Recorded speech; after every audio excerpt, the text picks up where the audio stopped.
You know, there's a particular kind of person who walks through this world feeling absolutely everything.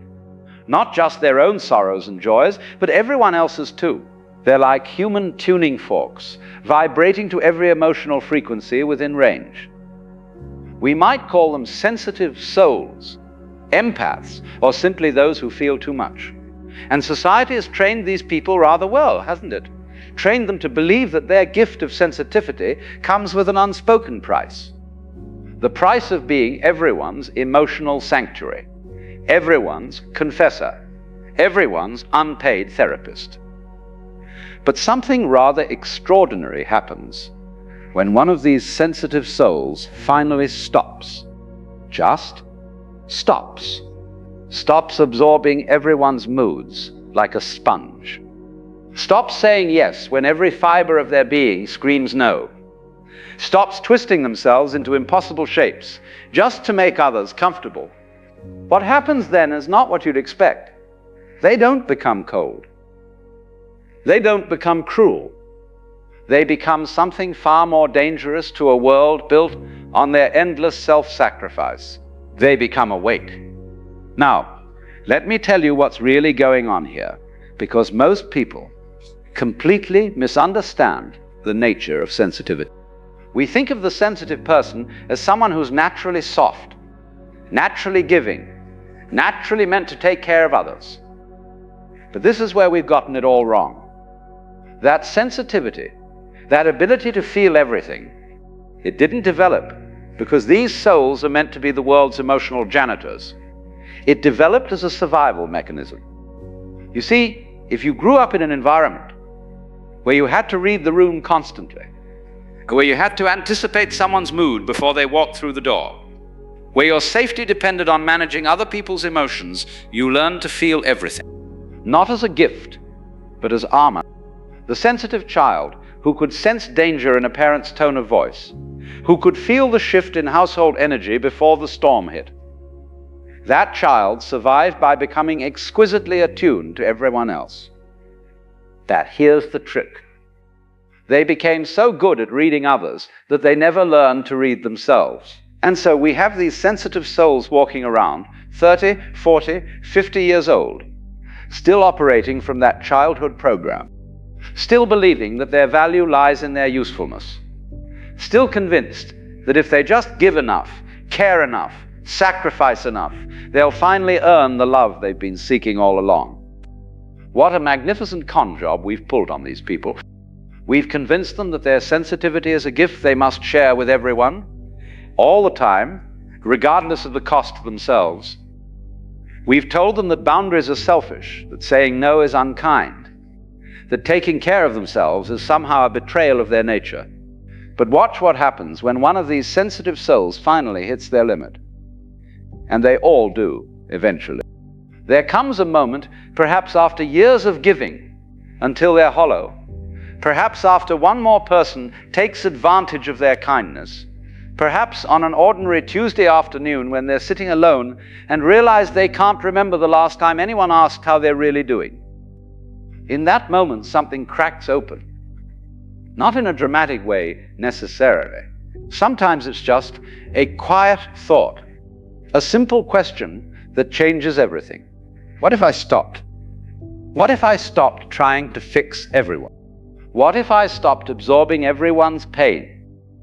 What if I stopped being available for every crisis, real or manufactured? And in that question, there's a kind of terror, isn't there? Because the sensitive soul has built their entire identity around being needed.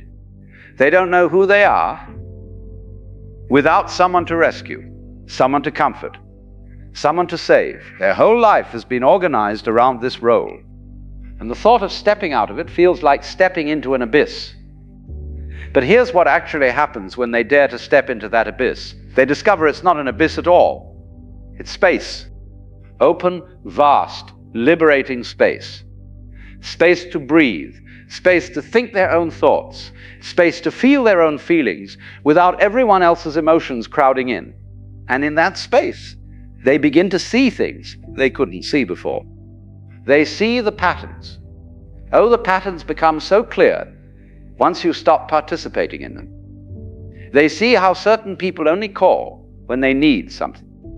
They notice who disappears when they stop being the one who reaches out first. They recognize the emotional vampires, those charming people who always have a crisis, always need support, always take and never quite get around to giving back. Now this is where it gets interesting, because the sensitive soul doesn't become cynical when they see these patterns.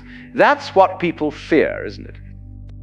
They fear that if they stop being so giving, so open, so endlessly compassionate, they'll turn into some hardened, bitter version of themselves. But that's not what happens. What happens is they become discerning. They develop what you might call conscious sensitivity. They can still feel deeply, still connect profoundly, still offer genuine compassion, but now they choose. They choose where to direct their energy instead of scattering it to everyone who demands it. Think about a spotlight. A sensitive soul who hasn't awakened yet is like a floodlight, illuminating everything and everyone around them while standing in their own shadow. But when they wake up, they become a spotlight, focused, intentional, powerful.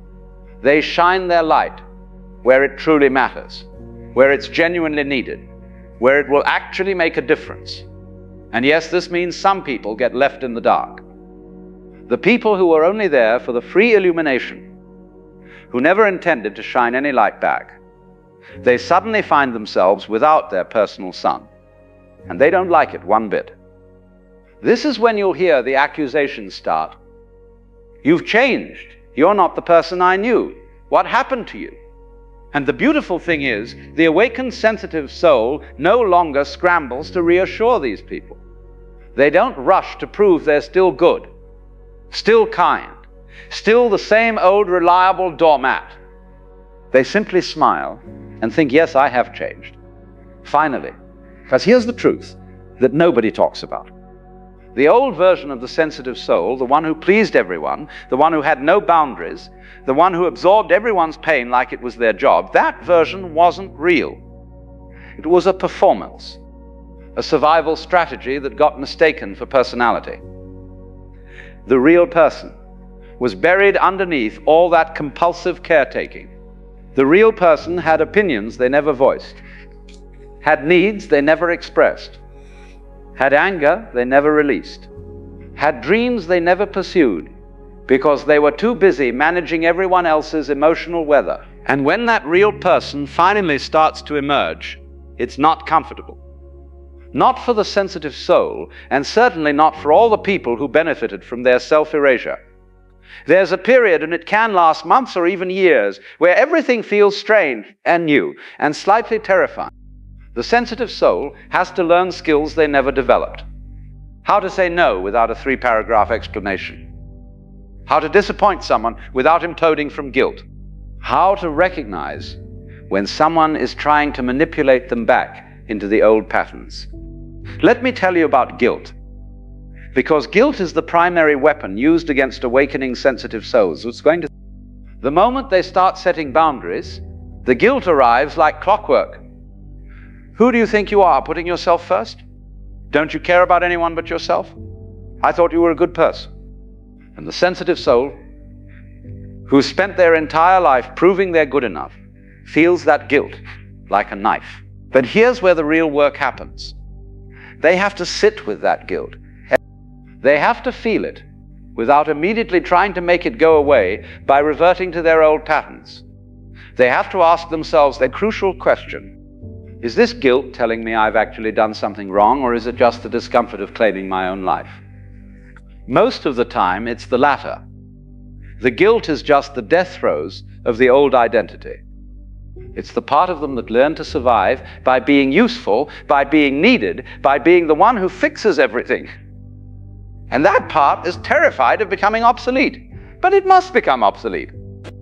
Because, you see, the sensitive soul cannot become who they truly are while carrying everyone else's emotional baggage. They cannot discover their authentic self while wearing the mask of the perpetual pleaser. They cannot hear their own inner voice while amplifying everyone else's needs. And so begins what I call the great sorting, Relationships that were built on the sensitive soul's endless giving start to crack. Some will evolve.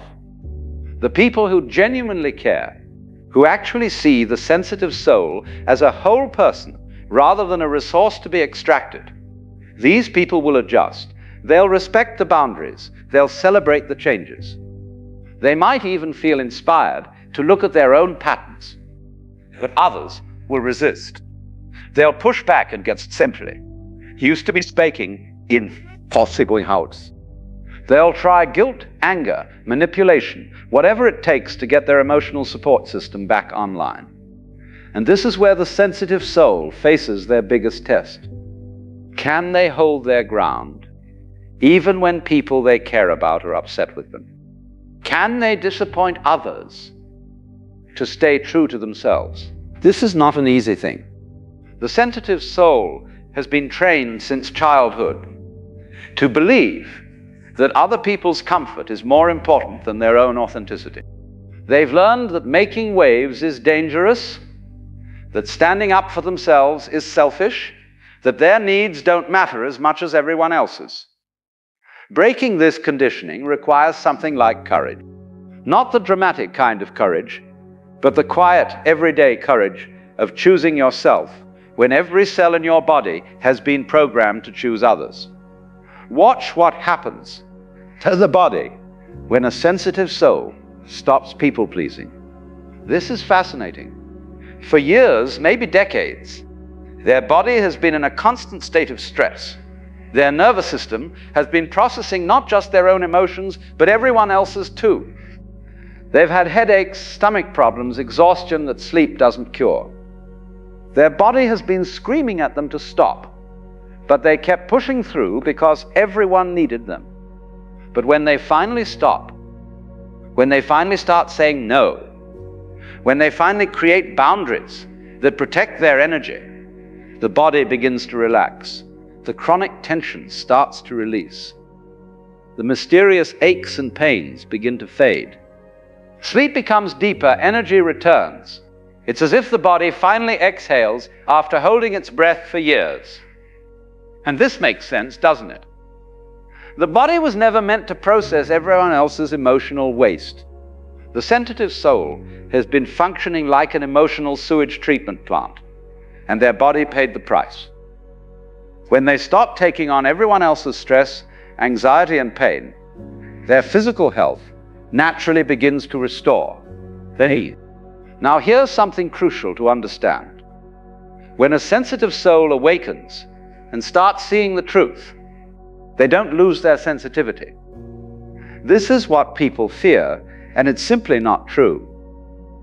They don't become numb or disconnected or cold. What happens is their sensitivity becomes conscious rather than compulsive. Before awakening, they absorbed everything automatically, like a sponge in water. They had no control over it. Someone was sad, they felt sad. Someone was anxious, they felt anxious. Someone was angry, they felt responsible for fixing it. But after awakening, something shifts. They can still sense all those emotions. Their radar is just as accurate, maybe even more so. But now there's a pause between sensing and absorbing. A moment where they can ask, is this mine or theirs? Do I want to take this on or let it pass through? They develop what you might call a selective membrane, permeable enough to remain connected, but strong enough to remain themselves. This conscious sensitivity becomes their superpower. They can walk into a room and instantly read the energy, but they're no longer knocked over by it. They can listen to someone's problems with genuine compassion, but they don't leave the conversation carrying those problems. They can love people deeply without losing themselves in the process. This is the gift that was always meant to emerge from their sensitivity. Not endless self-sacrifice, but conscious connection. Not absorption, but genuine empathy. Not drowning in everyone else's emotions, but swimming skillfully through the emotional waters of life. Let me tell you what happens in relationships when a sensitive soul awakens. It's rather remarkable. The people who were using them start to fall away naturally. There's no big confrontation, usually. Just a gradual fading as the sensitive soul stops being available for the old dynamics. The friend who only called during crises stops calling when the sensitive soul stops rushing to rescue them. The family member who demanded constant emotional support finds another target when boundaries appear. The partner who relied on the sensitive soul to manage all the emotional labor either learns to carry their own weight or looks for someone else to carry it for them. This falling away can feel like loss, and in a way it is. But it's the loss of relationships that were never really relationships at all. They were arrangements, contracts where the sensitive soul provided unlimited emotional resources in exchange for the crumbs of connection. When those contracts end, space opens up, and into that space come different kinds of people. People who see the sensitive soul as a whole person, not a resource. People who give as much as they take. People who respect boundaries instead of testing them. People who love the real person, not the performing persona. These new relationships feel different. They feel lighter somehow, even though they're deeper. There's less drama, less crisis, less exhausting emotional management. There's more ease, more reciprocity, more genuine joy. The sensitive soul discovers something astonishing. Real connection is actually restful, not draining. Love that's genuine doesn't require you to abandon yourself. True friendship means both people take care of each other, not one person doing all the caretaking. Now I want to talk about anger, because this is where things get really interesting. The awakening sensitive soul often discovers a tremendous amount of anger buried under all that compulsive niceness.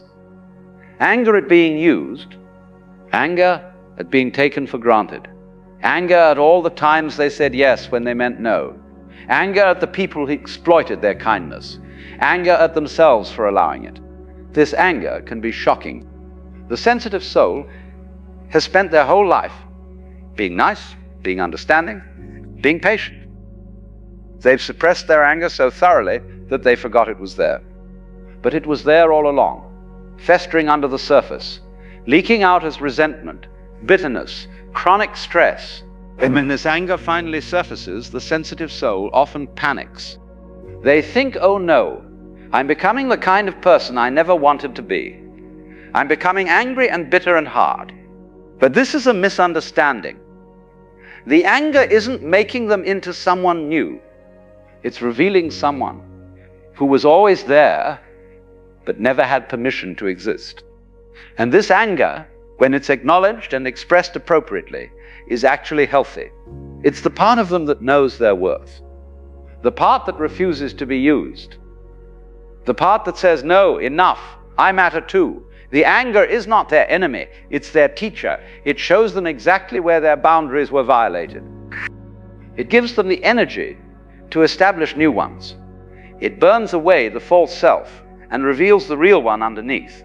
But the sensitive soul has to learn to work with this anger skillfully. Not to explode at everyone who ever wronged them. Not to become bitter and suspicious of all human connection. But to use the anger as information, as fuel for change, as the fire that transforms them from pleaser to person. Here's something beautiful that happens. As the sensitive soul heals, as they learn to honor their own needs and set healthy boundaries, they often find themselves wanting to help others do the same. But the way they help is completely different now. Before they helped by doing everything for people, by absorbing their pain, by fixing their problems. They helped from a place of compulsion and codependency. Now they help by holding space. By believing in people's ability to solve their own problems, by sharing what they've learned, without trying to save anyone, they become what you might call a conscious guide rather than a compulsive rescuer. And this actually helps people far more than the old way ever did. Because when you rescue people, you reinforce their helplessness. But when you believe in their capacity to figure things out, you help them find their own strength.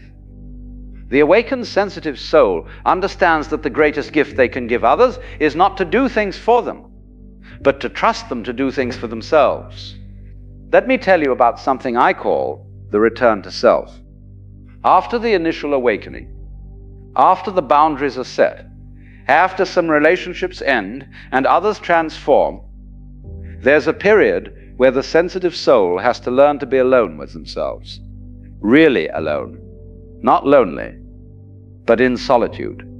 For the first time in their life. There's no one they're trying to please, no one whose emotions they're managing, no one they're performing for, just them. And this can be uncomfortable at first, because without all that external noise, they have to face their own thoughts, their own feelings, their own desires. They have to ask themselves questions they've been avoiding. What do I actually want? What do I actually think? Who am I when I'm not being useful to someone? These questions can feel terrifying because the sensitive soul has spent so long defining themselves through others that they don't quite know who they are on their own. But this is where the real treasure lies. In that solitude, in that space where they're not performing or pleasing or fixing, they begin to meet themselves for the first time. They discover their own preferences, their own opinions, their own quirks. They find out what makes them laugh when no one's watching, what moves them when there's no one to impress, what lights them up when there's no one to please. They discover that they're interesting, that they have depths they never had time to plunge, that they're actually quite good company. And something wonderful happens. The sensitive soul falls in love, not with someone else, but with themselves. Not in a narcissistic way, but in a gentle, appreciative way. They start to see themselves as worthy of the same care and attention they've always given others. They start treating themselves with the same compassion they've extended to everyone else. They start honoring their own needs with the same dedication they brought to everyone else's.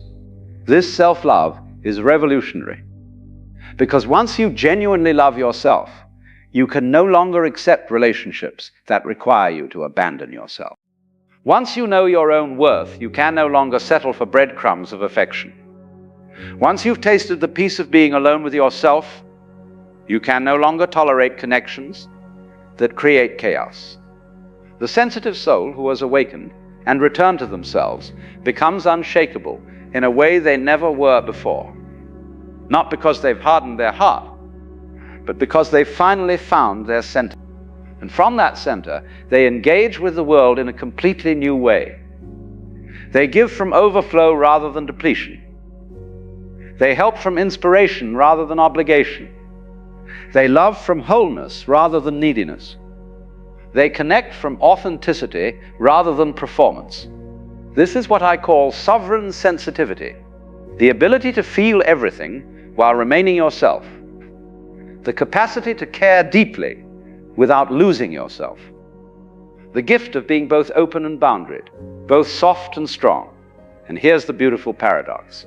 When the sensitive soul stops trying to please everyone, when they stop absorbing everyone's emotions, when they finally put themselves first, they actually become more effective at helping others, not less, more. Because they're no longer helping from woundedness. They're helping from wholeness. They're not rescuing people to feel valuable. They're supporting people because it genuinely moves them. They're not fixing problems to avoid their own. They're sharing wisdom they've earned through their own healing. The awakened sensitive soul becomes a kind of lighthouse. They stand on solid ground, shining their light steadily, illuminating the path for those who are ready to see. But they don't chase ships in the fog.